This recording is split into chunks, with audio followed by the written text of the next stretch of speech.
The lobby smelled like imported orchids and corporate panic. Everyone, eyes sharp, uniforms crisp, he could be anyone, barked Olivia, the new PR manager, pacing like a game show host on her fifth espresso. The staff froze mid-task. A bellhop tucked in his shirt with trembling hands. A concierge faked a smile that looked like dental pain. Dahlia, of course, stood off to the side, arms crossed, expression amused, slowly peeling a sticker off a banana. "Who's he?" she asked, biting into the fruit like it owed her money. Olivia blinked at her. "The reviewer, Gordon Hex, he's here, probably checked in under an alias. He's ruined hotels bigger than this one bad post and we're toast."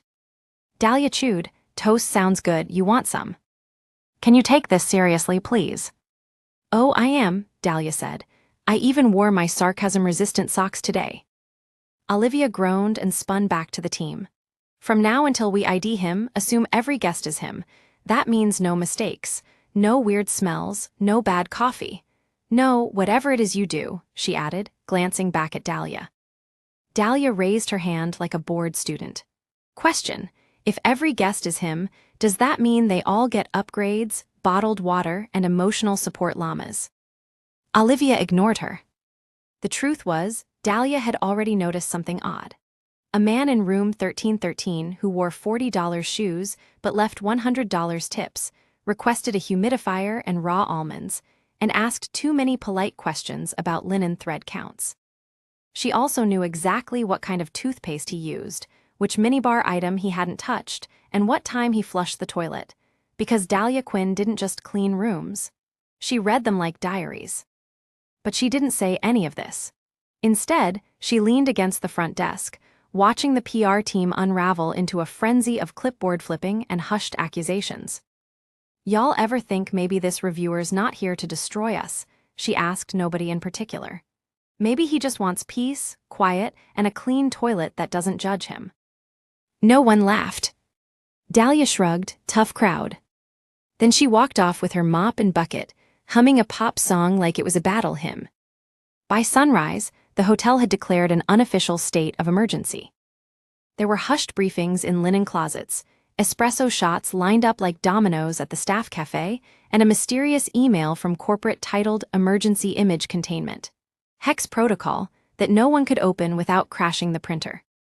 And there was Dahlia, in the East Wing hallway, dramatically buffing the same tile square for 10 minutes while listening to her Nope playlist. "Dahlia," Olivia snapped, storming down the hallway in heels so sharp they could cut through small lies. "Are you even pretending to work today?" "I'm method acting," Dahlia replied, leaning on the mop like it was a bar stool.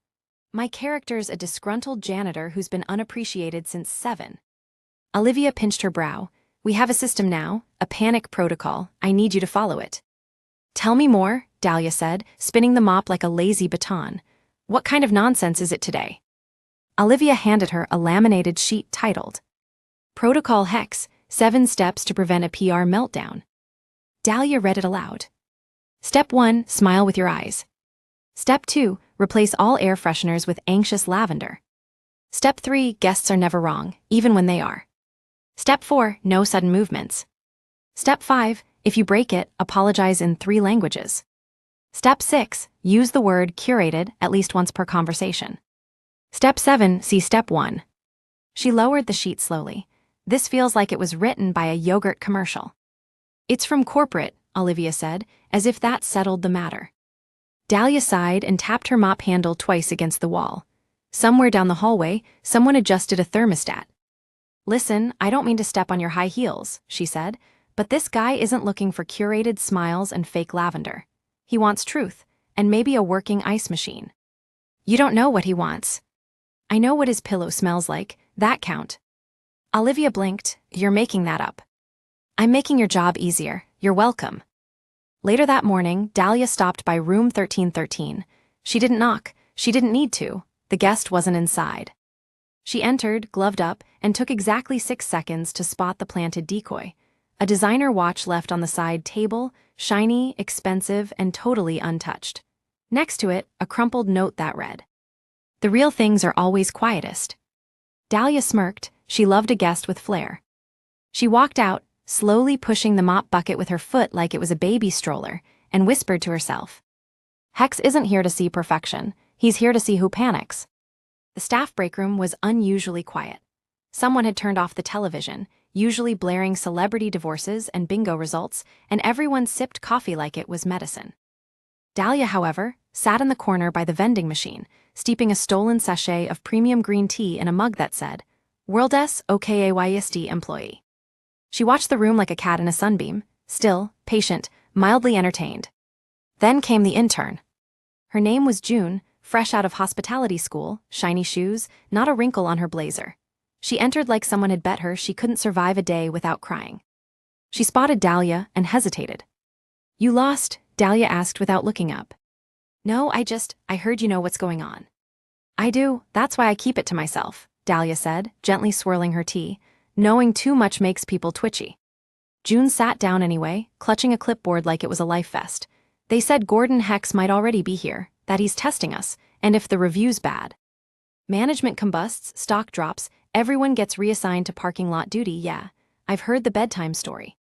But you're not panicking. Dahlia took a slow sip. Panic ages the skin. June smiled nervously. Dahlia leaned closer. You want the truth? June nodded.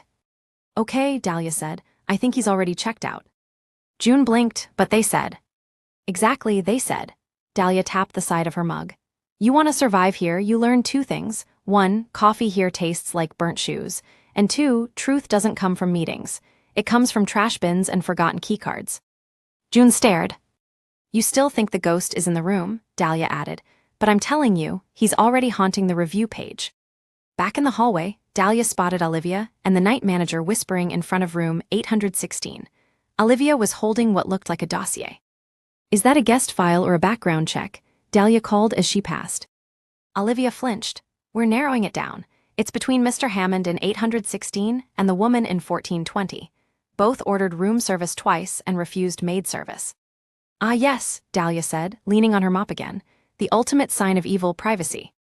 Olivia scowled. Don't you have a floor to clean? I'm more of a vibes consultant these days. She continued on, and as she did, her phone buzzed. A text from an unknown number popped up. The fake one liked the coffee, I didn't. Guess which one I am. Dahlia smiled, finally a worthy ghost. The lobby smelled like imported orchids and corporate panic. Everyone, eyes sharp, uniforms crisp, he could be anyone, barked Olivia, the new PR manager, pacing like a game show host on her 5th espresso. The staff froze mid-task. A bellhop tucked in his shirt with trembling hands. A concierge faked a smile that looked like dental pain. Dahlia, of course, stood off to the side, arms crossed, expression amused, slowly peeling a sticker off a banana. Who's he? She asked, biting into the fruit like it owed her money. Olivia blinked at her. The reviewer, Gordon Hex, he's here, probably checked in under an alias. He's ruined hotels bigger than this one. One bad post and we're toast. Dahlia chewed. Toast sounds good, you want some? Can you take this seriously, please? Oh, I am, Dahlia said. I even wore my sarcasm-resistant socks today. Olivia groaned and spun back to the team. From now until we ID him, assume every guest is him. That means no mistakes. No weird smells, no bad coffee. No, whatever it is you do, she added, glancing back at Dahlia. Dahlia raised her hand like a bored student. Question: if every guest is him, does that mean they all get upgrades, bottled water, and emotional support llamas? Olivia ignored her. The truth was, Dahlia had already noticed something odd. A man in room 1313 who wore $40 shoes but left $100 tips, requested a humidifier and raw almonds, and asked too many polite questions about linen thread counts. She also knew exactly what kind of toothpaste he used, which minibar item he hadn't touched, and what time he flushed the toilet, because Dahlia Quinn didn't just clean rooms. She read them like diaries. But she didn't say any of this. Instead, she leaned against the front desk, watching the PR team unravel into a frenzy of clipboard flipping and hushed accusations. Y'all ever think maybe this reviewer's not here to destroy us? She asked nobody in particular. Maybe he just wants peace, quiet, and a clean toilet that doesn't judge him. No one laughed. Dahlia shrugged, tough crowd. Then she walked off with her mop and bucket, humming a pop song like it was a battle hymn. By the next morning, the hotel had collectively exhaled like a deflated air mattress. The reviewer storm had passed, no one got fired, and corporate had sent a celebratory fruit basket with a ribbon that said, "Crisis curated." In the break room, staff were laughing again, trading war stories and hoarding what was left of the good coffee. Dahlia, however, sat perched on the windowsill, filing her nails with the kind of calm that annoyed anxious people. June walked in holding 2 croissants and offered one. Dahlia took it without a word. "They said we're getting a bonus," June said, "for handling it gracefully under pressure." "Gracefully, huh? I saw Marcus trip over a ficus." June laughed. "They're still trying to figure out who hex men in the blog. Some think it's you." "Oh no," Dahlia said, dramatically widening her eyes. "Me, a humble cleaner with nothing but sass and a bucket, couldn't be." June gave her a knowing look. "You're enjoying this." "I enjoy seeing liars sweat and the proud learn humility. Everything else is just hotel soap." Upstairs, Olivia paced her office like a cat in heels. The PR team had vanished, probably to prepare another emergency calmness protocol for the next invisible disaster. Dahlia knocked once and walked in before being invited. Olivia flinched. "What do you want?" "Just came to return this," Dahlia said, tossing the laminated panic protocol onto her desk. Olivia stared at it. "It was great for soaking up spilled coffee," Dahlia added. 10 out of 10, would blot again. Olivia exhaled. "You're not even scared, are you, of any of this?" Dahlia shrugged. "Fear is useful. Panic's just fear with jazz hands." There was a pause. Then Olivia looked up at her, eyes a little less defensive. "It was you, wasn't it, in the blog?" Dahlia smiled. "I'm a ghost," she said. "Remember, we don't exist." And with that, she left the office, letting the door slowly click shut behind her. Down in the lobby, guests milled about as if nothing had happened. The orchestra of luxury played on bellhop carts squeaking, champagne flutes clinking, elevators sighing open and closed. Dahlia stepped behind the concierge desk for no reason other than to lean, drink coffee, and watch the world move like a slot machine she already knew the outcome of. The hotel had survived, barely. But Dahlia Quinn, she'd already cleaned up. It was 9 a.m., and someone had rolled out the hotel's emergency podium, the one normally reserved for lawsuits, mergers, and awkward New Year's Eve countdowns. Olivia stood behind it with a forced smile, flanked by 2 assistant managers and a random pastry chef who had somehow wandered into the photo op. "Today," she began, "we honor the resilience and professionalism of our team in the face of what could have been a public relations catastrophe." Dahlia stood at the back of the crowd, arms folded, eyes half-lidded behind dollar store sunglasses. She chewed gum like it was a protest. Olivia continued. "Although the identity of our mysterious reviewer remains ambiguous, one thing is clear: our staff rose to the challenge." A polite round of applause followed. Someone coughed. Dahlia turned to June. "You think she's gonna thank the mop next?" June grinned, whispering, "Only if the mop had a better social media presence." Then came the part everyone braced for, the awards. Each department got a shout-out. Housekeeping was thanked in bulk. Olivia said something vague about unsung heroes. Dahlia clapped with one hand. No mention of room 1313. No mention of GH, no mention of the recording device, the expired mints, or the woman who'd walked into the heart of chaos and found the joke inside it. Which was fine. Dahlia didn't want a speech. She wanted her floor buffer back. It had been borrowed during the panic and repurposed as a coat rack in the lobby. Later that afternoon, as things returned to normal, Romy, the HR director, found Dahlia sipping espresso behind the staff-only curtain near the back elevators. "You heard the speech?" Romy asked, arms crossed, one eyebrow raised. "I did," Dahlia said, blowing gently on her cup. "Brought a tear to my indifferent eye." Romy chuckled. "They'll never admit it was you," she said. "Not officially." "I wouldn't either. I'm bad for their image." "You're the only reason we still have an image." Dahlia smiled. "Don't get sentimental on me, Romy. People will talk." Then Romy leaned in, voice lower, wry. "Next time you save us from a PR disaster, maybe don't spook the manager into thinking the ghost of Gordon Hex is still watching." Dahlia tilted her head. "I said maybe, not definitely." Romy rolled her eyes, but she was smiling. You're a menace, Quinn. I'm the reason you sleep at night. Room 1313 had always been a bit of a myth. Tucked away between two maintenance closets, past a service hallway that whispered when empty, the room technically didn't exist on the map given to guests. But it existed to Dahlia. She stood at its door now, mop in hand, not to clean but to say goodbye. The ghost was gone. Whoever he really was, Gordon Hex, Richard Kane, the secret reviewer with too much time and an allergy to dishonesty, had checked out before dawn. No fanfare, no luggage, just a folded towel left on the bed in the shape of a middle finger. Dahlia admired the craft. 4 stars, she whispered. She opened the door with a master key and stepped in. The room was spotless. Not the kind of clean that came from scrubbing, but the kind that came from someone being careful, respectful, someone who watched how people moved through a space and chose not to leave tracks. On the desk was a printed receipt for a single night's stay, and beneath it, a handwritten note. Not all critics want destruction. Some of us just want to know you're real. GH. Dahlia folded the note once, then again, and tucked it into her shirt pocket like a lucky coin.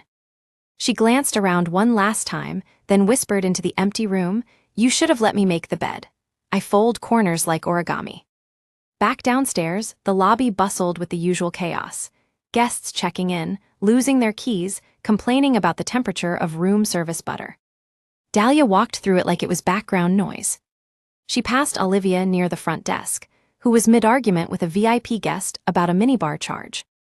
"Quinn," Olivia called, "can you handle?" "Nope," Dahlia said without even slowing down. "I've got a ghost to mourn." She rounded the corner, boots squeaking faintly on polished tile, mop swinging like a purse. In the staff hallway, June caught up with her, out of breath. "Hey," she said, "was it really him, room 1313? Dahlia gave her a look. "You really want to know?" June hesitated. "Yeah." Dahlia leaned closer and whispered, "Then go ask the mints. They never lie." June laughed, loud and startled. "You're impossible," she said. "And yet here I am, still not fired." It was the end of the shift. The hotel, as it always did by 8 p.m., slipped into a sleepy lull, the kind of quiet that felt more like a soft sigh than an actual silence. Even the chandelier seemed to dim its glow, exhausted by the endless hours of sparkle. Dahlia, for the first time all day, leaned against the mop bucket, her elbows resting on the handle like it was a podium for her very own speech. She glanced around the lobby, noticing how many of the staff had started to let their guard down, casual, lazy smiles, half-hearted attempts at politeness. But then, just as she was about to turn the corner toward the back staff entrance, she saw Romy. And next to her, someone Dahlia had never seen before, a lanky guy in a suit too tight for his body, clutching a folder like it was an anchor. This, Dahlia thought, was either going to be good or an absolute disaster. "Quinn," Romy called, waving her over with a businesslike air. "Meet your new boss." The guy in the suit squinted. Romy, you sure? She looks like not management material." "Then you're really gonna love her." Romy shot him a smile that had zero warmth behind it. Dahlia raised an eyebrow, folding her arms. "Uh-oh, does this mean I'm getting promoted?" "No," Romy said, rolling her eyes. "This is Jamie, your new manager. He's just been transferred in from another location." Jamie awkwardly extended his hand toward Dahlia. "Hi, I've heard a lot about you." Dahlia paused, then she slowly reached out and shook his hand. "Oh yeah, all good things, I hope." "Well, he faltered, realizing too late that he'd made a rookie mistake. He wasn't prepared for her. Romy, sensing the tension, stepped in. "Don't worry, Dahlia's not that bad, but I'd be careful with the mop bucket." "Just do me a favor," Dahlia said, letting go of his hand and taking a step back. "Don't try to micromanage me. If you're gonna pretend to be my boss, at least bring some coffee and a decent attitude." Jamie blinked, thrown off by her bluntness. Okay. "Good, now I've been here longer than some of the furniture, and I know the hotel's secrets, more than you'll ever want to know. But don't worry, I'll let you try to figure it all out." Romy tried to hide a grin behind her clipboard, knowing exactly what Dahlia was doing. Jamie, however, was trying to process what had just happened. Sure, I'll try to keep that in mind." He looked at Romy like she had led him into a lion's den. "Listen," Dahlia continued, rolling her eyes as if she were done with the entire interaction, "I'm gonna be easy on you, but if you really want to get through this, don't make me do the things you're too scared to. Stay calm, and the mop will stay quiet." Jamie was still blinking, confused but strangely intrigued. Remember, Dahlia added, calm is your best friend. Panic is just a toddler who doesn't know where to sit. She turned to leave, but Romy's voice stopped her. Dahlia, Romy called, just be easy on him, okay? Dahlia paused at the door, her hand on the handle. She shot them both a smile, a little smug, a little mischievous. Easy, honey, she said, walking away. I'm as easy as this floor, don't worry. He'll get the hang of it. As Dahlia disappeared around the corner, Romy and Jamie exchanged a look. Jamie didn't know if he should be relieved or terrified. Either way, he was now under Dahlia's watchful eye. And somewhere deep in the hotel's quiet heart, Dahlia Quinn smirked, knowing the real truth. In a place where everyone tried to be someone they weren't, she was the only one who'd ever been truly untouchable. The end, for now,